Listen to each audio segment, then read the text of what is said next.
Hey guys, welcome back to my channel. So today I am doing a tag, but not just any tag, a tag that I actually created.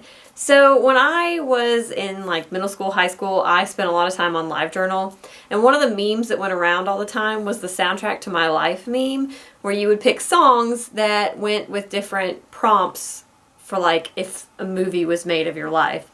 So I decided to take some of those prompts and create a book tag called the Soundtrack to My Life book tag.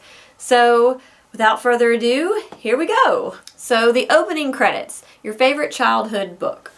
So my favorite childhood book is definitely Wacky Wednesday. This is a great book, and as I said in my reading history, I was only allowed to read it on Wednesdays because it took so long to read, and if my mom didn't say that, I would insist that we read it every single day.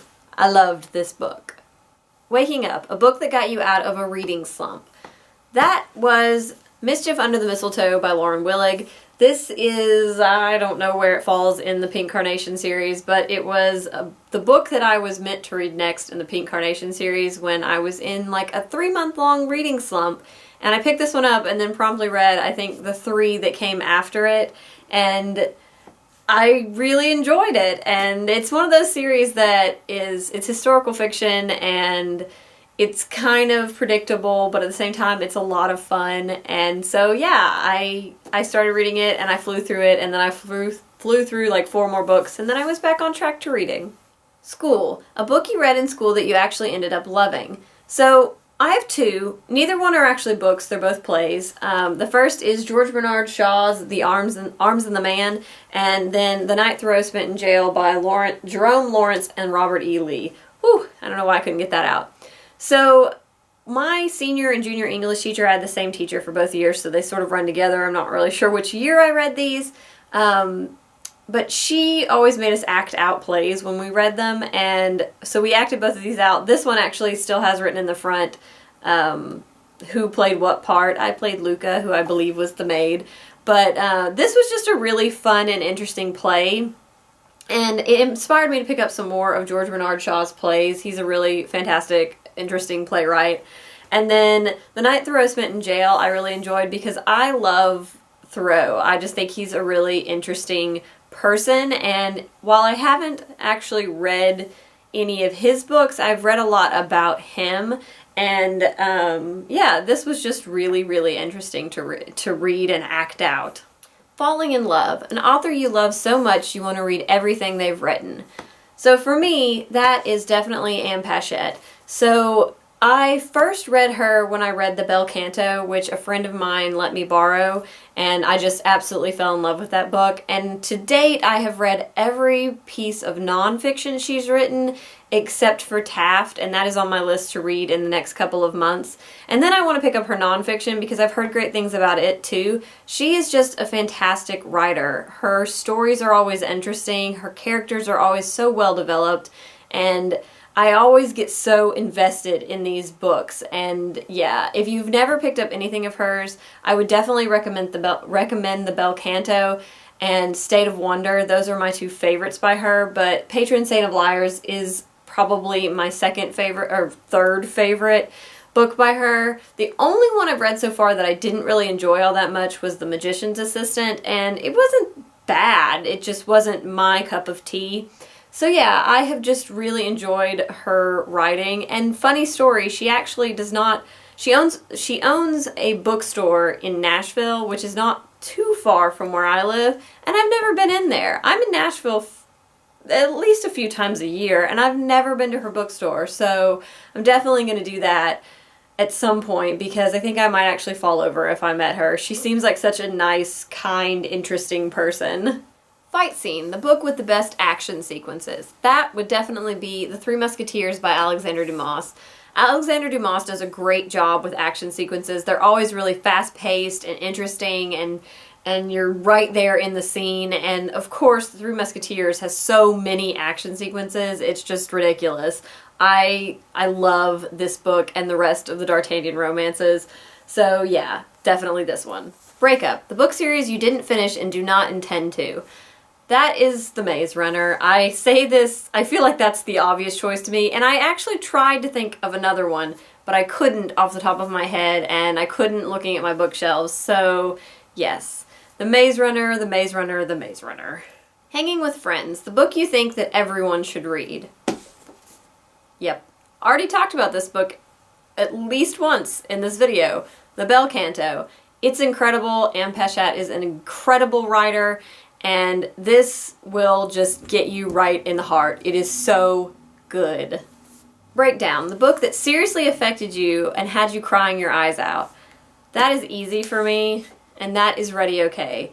This book is so heartbreaking. I actually could have picked several books, including the Bel Canto and the Tea Rose, which I just finished, but Ready Okay was so heartbreaking because you get so attached to the characters, and then the events of the book are just, it's like having your world ripped out from underneath you. It was so upsetting, and after I finished this book, and I know I'm not alone, all my friends reacted the same way, after I finished it, I just was catatonic for like an hour or more, and I just kept thinking about it, and even now I think about it, and it makes me sad.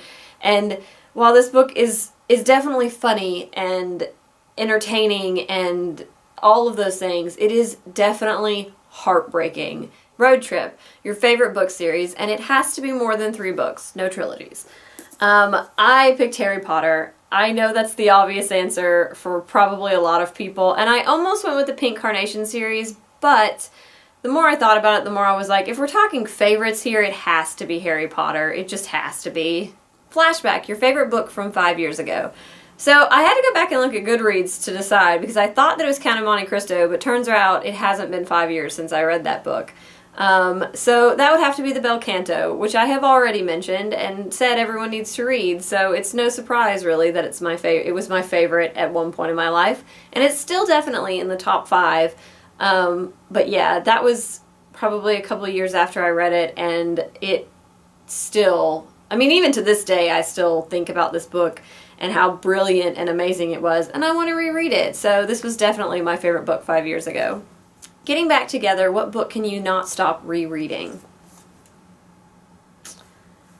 I'm not a big rereader, honestly. I'm really not. And so this is probably the only book series that I ever reread, and I'm okay with that.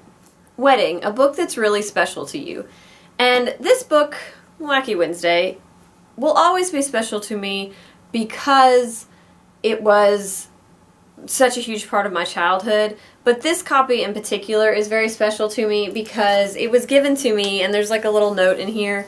It was given to me by one of my exes as a birthday present, and no, we're not, not together anymore and are only friends, but I still cherish the fact that this was such a thoughtful gift. It was something that meant a lot to me, and I was so amazed that anyone would think to give somebody their favorite childhood book as a birthday present.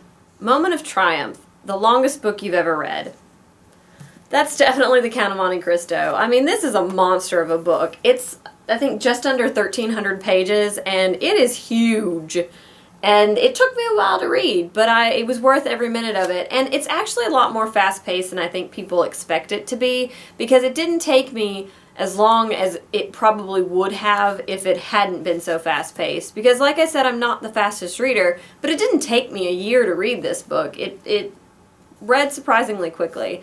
So this is definitely the longest book I have ever read. Death Scene, the book you wish had ended differently. For me, that is definitely That Summer by Lauren Willig.